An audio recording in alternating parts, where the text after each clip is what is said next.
Dá uma olhadinha na tela rapidinho para a gente poder começar a conversar. Algumas coisas começam a acontecer de forma mais, assim, esquisita.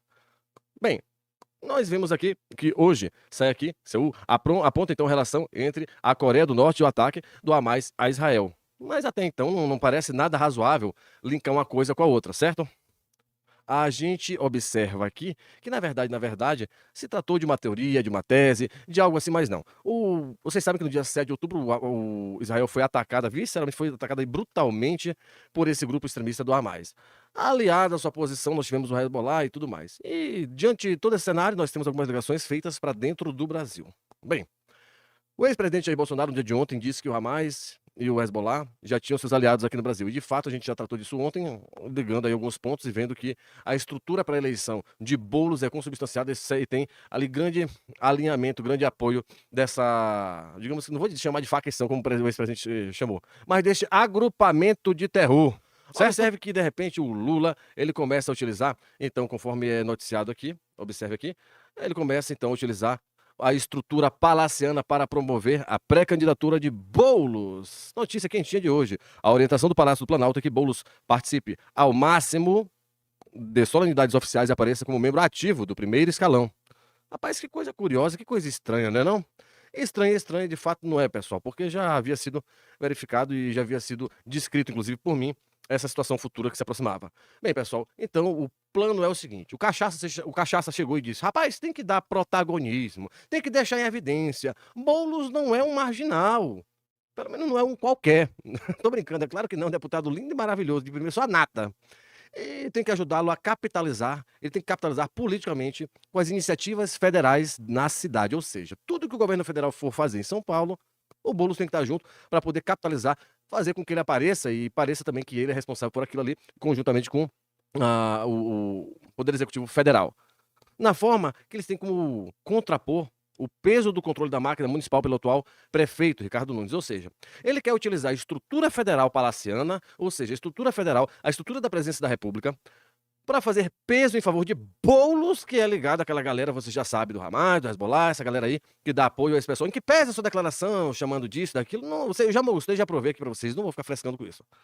Mas o Lula diz, tem que fazer isso porque o Ricardo Nunes, o atual prefeito, ele já tem a máquina na mão e isso será muito importante para ele, pelo menos quanto às eleições. Bem, é uma visão de Lula, não vou dizer que está errada, mas a visão de Lula é um tanto, a proposta de Lula um tanto quanto desesperadora. Observe, por outro lado, lá em Israel, o exército já capturou 63 integrantes dos grupos terroristas do Hamas. Já tem mais de 6 mil capturados e eles querem negociar com os 200 reféns que foram feitos. Bem, isso não vai acontecer, esquece. Agora, meu amigo, a gente tem ainda alguma coisa para verificar. Observe, pessoal, que um dos líderes do Hamas foi morto e o pessoal agora fica doido. Em contrapartida, você começa a verificar o quê? O Lula e o presidente da Colômbia, Gustavo Petro, guerrilheiro, bem, safado. O Lula foi se reunir com esse gente boa aqui, essa turma que foi se reunir, para conversar sobre seca na Amazônia. É porque a Amazônia não tem água, não tem planta, não tem jabuti, não tem cobra, não tem nada. E eles vão formular agora um plano conjunto de enfrentamento à estiagem na região amazônica. Aí vai ficar que nem o deserto do Saara, com certeza.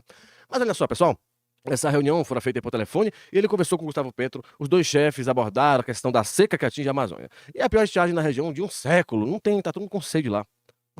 Parece sacanagem, né? Bem, o Palácio do Planalto informou a Gustavo Petro que Gustavo Petro propôs uma reunião da Colômbia com Brasil, Equador e Venezuela para formular um plano para enfrentar a seca. Também aproveitaram para trocar uma ideia, sabe? O Petro, em dado momento da conversa, chegou e falou assim: fala aí, cachaça. O que é que tu tá achando lá de Israel, Hamas? Como é que tu tá vendo aí marginalmente o negócio? Olha, meu companheiro bandido, deixa eu lhe dizer, você sabe que eu gosto muito do pessoal lá do terror, né, dos terroristas. Eu não vou chamar o pessoal de terrorista porque eles não são terroristas. São um partido político que tem um braço armado e bombardearam outro país, matando civis inocentes e depois sequestraram, fizeram reféns e estupraram a galera. Por que a democracia não entende isso, esses bolsonaristas? Bem, essa é a visão. Lembrando que o Gustavo Petro foi o indivíduo que condenou Israel pelos ataques brutais a Gaza, diz que Israel estava utilizando táticas táticas alemãs que foram utilizadas contra os judeus durante o Holocausto, contra a faixa de Gaza. Bem como a palavra firmada por Vladimir Putin, que diz que o exército israelense estava utilizando a mesma tática nazi que foi utilizada contra o cerco a Leningrado. É um desgramado. Parece que as coisas começam a convergir, certo ou errado? Calma, meu nobre, calma que a coisa vai começar a se desenhar. Diplomatas brasileiros veem papel-chave aí do Catar na mediação com o Hamas, dizem fontes. É óbvio que eles veem como papel-chave. Por que é papel-chave? Porque pelo menos 25% do financiamento feito ao grupo de terror Hamas vem do Catar. Então, é fundamental que eles venham intervir para isso. Mas, de repente, você vê, então, aqui pela Veja Mercado, que a China investiu 40 milhões de dólares no setor energético no Irã, no dia 31 de julho de 2010. Esse novo investimento foi feito agora, aproximadamente o mesmo valor, salvo engano, foram 400 milhões no Oriente Médio, aliás, perdão, no próprio Irã, também Oriente Médio. Foi feito lá outro investimento renovando esse pacto.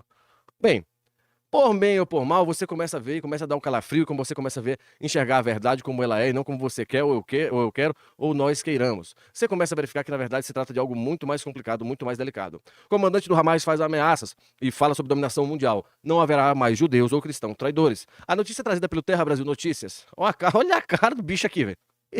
Isso aqui nem Almar tem. O grupo de terror islâmico, o Hamas, deu início nos ataques em dia 7 tudo, e ele é liderado pelo Mohammed al-Zahar, um dos comandantes da facção criminosa. E em dezembro de 2022 ele apareceu num vídeo falando sobre a dominação mundial, dizendo o seguinte: acreditamos que o profeta deles lá, o Mohammed, disse que Allah aproximou os confins do mundo por causa dele.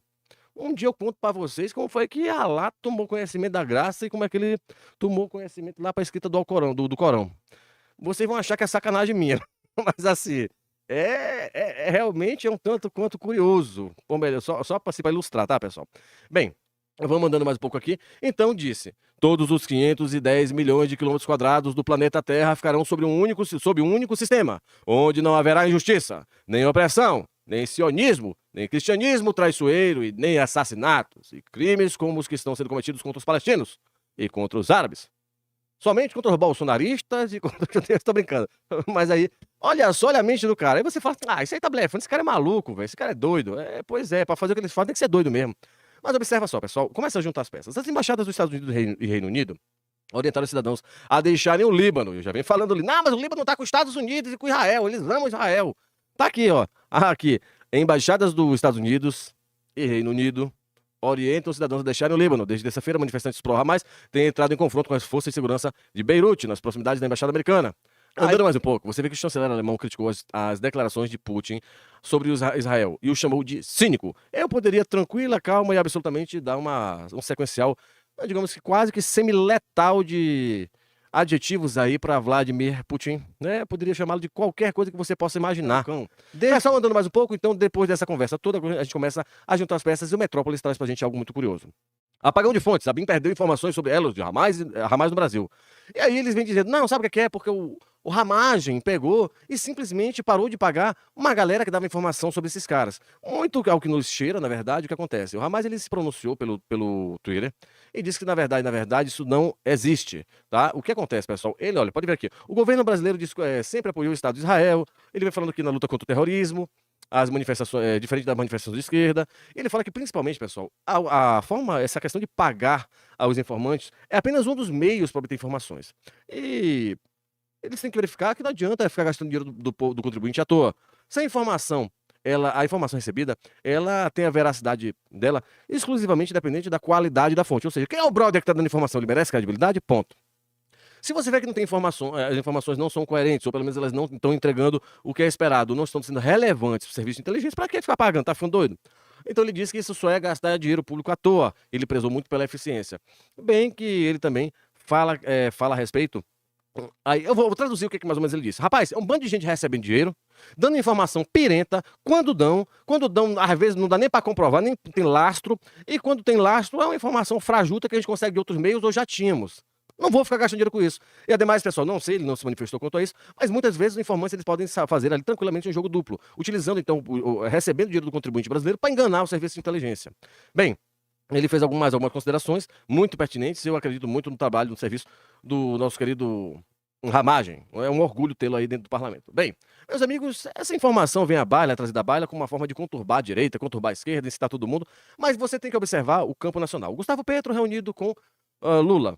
Gustavo Petro apoiando a Rússia, Maduro, China, inclusive com visitas de Lavrov. Depois você vê Lavrov se reunido com o ditador Kim Jong-un. E aí depois você vê aqui que no encontro do ministro russo, ele agradeceu o apoio inabalável e de princípios norte-americano à invasão russa na Ucrânia. Bem, tudo bem, isso aí não tem maiores problemas, tem? Não. Aí quando você vê aqui, pessoal, você de repente observa que existe um aparente alinhamento um tanto quanto curioso, né? Muito curioso. Por quê? Você vê aqui que o Islã tem uma certa dificuldade para crescer dentro da América Latina. Mas esse trabalho vem sendo gestado e feito há muito tempo. A gente já falou sobre a islamização através do recrutamento através de associações dentro da Amazônia e Polícia Federal, tráfico humano, falamos disso ontem, certo? Pois bem, agora a gente começa a ver aqui que há um artigo escrito aqui pelo Augusto Nunes, na Veja, em 2017. O Brasil lulopetista financiou a Coreia Atômica. A receita das exportações para um grotão que precisa de tudo ficou bem abaixo das despesas com as importações desnecessárias. Então, através desses negócios, através de negócios feitos, a abertura da Embaixada do Brasil em Pyongyang em 2009 foi a evidência imobiliária que Lula estava mesmo decidido a incluir a Coreia do Norte, massacrada por uma ditadura totalitária transmitida de pai para filho desde os anos 50, 75 anos quase, dos comparsas e tudo, ou seja, ele está dizendo aqui que, basicamente, as negociações do Brasil também impulsionaram a Coreia nuclear de hoje. Líder da Coreia do Norte, o Kim Jong-un, o presuntinho, vou chamar de presuntinho atômico. Olha, o presuntinho, ele chegou e prometeu elevar a cooperação com a China a novo patamar. Presuntinho, o Kim Jong-un recebeu a comitiva chinesa e russa em Pyongyang, onde foi realizada a parada militar celebrando 70 anos do final da Guerra da Coreia. De quando é isso, Mauro? De 28 de julho desse ano de 2023. Mauro, mas eles estão tão amigos assim? Eu não estava sabendo, eu estava cego, agora tudo faz sentido, eu consigo ver. Você ainda não conseguiu, não.